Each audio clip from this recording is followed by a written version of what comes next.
भाई रिपोर्ट तो हम तब कर सकते हैं जब हमारी कोई वस्तु छीनी हो। आपका था क्या हमें बता दीजिए। आपने क्या रचना की और आपका क्या पुरुषार्थ था। किसमें? पांच भौतिक शरीर में, ये पंचभूतों से बना हुआ, या आप में? आप भगवान के अंश हैं। क्या पुरुषार्थ? अगर वो एक आंख हटा देते हैं, उनकी मौज की बात है, वो एक से दिखाना चाहते हैं, उनकी वस्तु है ना। आपकी क्या हमें बता दो।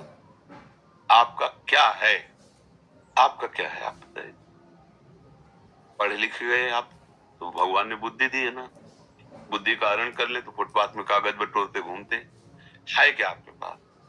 अब जो बात आई छिन गई तो इसका प्रारब्ध है। आप सुनो, जो हम लोग कहते भगवान सर्वस्व छीन लेते हैं, उसका तात्पर्य होता मन और इंद्रियों को भगवान में समर्पित होना।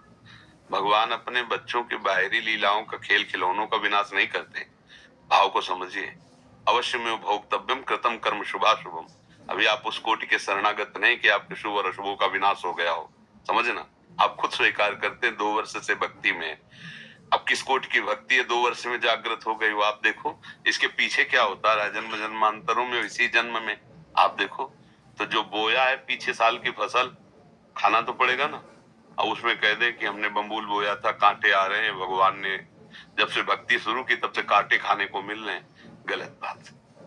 पिछले वर्ष जो आपने किसानी में बोया, इस वर्ष वही खाओगे।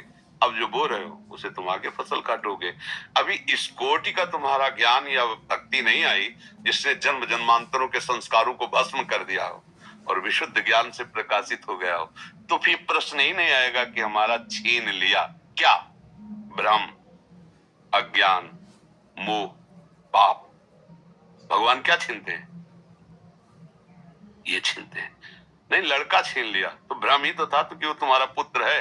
भगवान ही तो आए थे, तुम जान पाए क्या? तुम्हारे कर्म के भोग को देने के लिए उतने समय तक वो भगवान ही अंदर आए हुए थे पुत्र रूप में। तुम भ्रम से अपना मान लिया, फिर रो बैठ के। तुम्हें भ्रम रुलाएगा नहीं। मेरा ऐश्वर्य छीन लिया तो अनंत ब्रह्मांडों का ऐश्वर्य किसका है?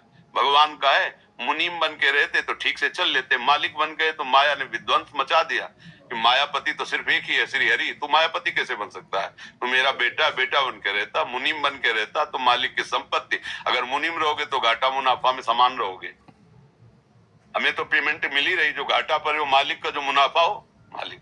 तो मुनीम बने नहीं, क्योंकि घाटा मुनाफा का तुम्हारे ऊपर असर हो रहा है। तुम हर्षित हो रहे हो और शोकित हो रहे हो। सिद्धांत से समझोगे तो भगवान पर कभी दोष नहीं लगा पाओगे। सच्ची माने क्या छीन लिया है? जब कुछ था ही नहीं मेरा, तो छीना क्या? कोरा अहंकार छीना है, हमारा ज्ञान छीना है, हमारा भ्रम छीना है। बात सत्य मान लीजिए। भगवान जैसा कृपालु कोई नहीं, अध्यात्म जैसा कोई मार्ग नहीं है। परमानंद प्राप्ति के लिए अध्यात्म मार्ग है। जब हम अध्यात्म मार्ग में चलते हैं तो इसमें एक गुप्त बात है कि अनंत जन्मों के पापों को भगवान भस्म कर देते हैं। पर जो उन जन्मों से पाप कर्म का फल निकालकर इस शरीर की रचना हुई है, वो हमें भोगना पड़ेगा।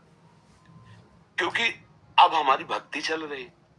शरीर बनने के पहले जो हमारे कर्म थे उनके अनुसार शरीर की पूरे जीवन का फल लिख दिया गया है।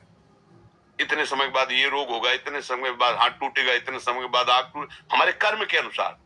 और भक्ति अब हम कर रहे हैं तो हमारी भक्ति पीछे के जो कर्म संस्कार जमा है उनको नष्ट कर दिया।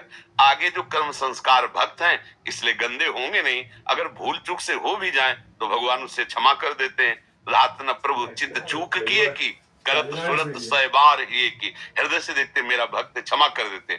पर इस शरीर का जो भोग आया है इसको भोगना पड़ेगा। बड़े बड़े संतों में देखो, रामकृष्ण परमहंस जी के गले में कैंसर था, हर तरह के भोग। श्रीवास जी के आंगन में खड़े होकर महाप्रभु चैतन्य देव अपने परिकर के साथ कीर्तन कर रहे हैं और उनका पुत्र पधार गया। दासी ने कान में आके श्रीवास जी से कहा, पुत्र पधार गया। बीमार था, पधार गया। उनका दोबारा आवाज नहीं। महाप्रभु के कीर्तन में फर्क नहीं पड़ना चाहिए। और मदिरा जोड़ के और जोर से कीर्तन करने लगे, नाचने लगे।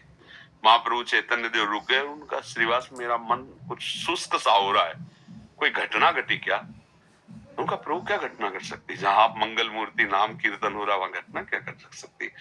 तब किसी भक्त ने बताया कि श्रीवास का बेटा पधार गया। तो उनका बताया कि उन्हें, बोले प्रभु बताने क्या बात है? आपका था, आपने उसे अपनी सेवा में भेज दिया और जिस जीव को ये सौभाग्य मिले कि आप स्वयं कीर्तन कर रहे हैं और वो पधार रहा है, इसके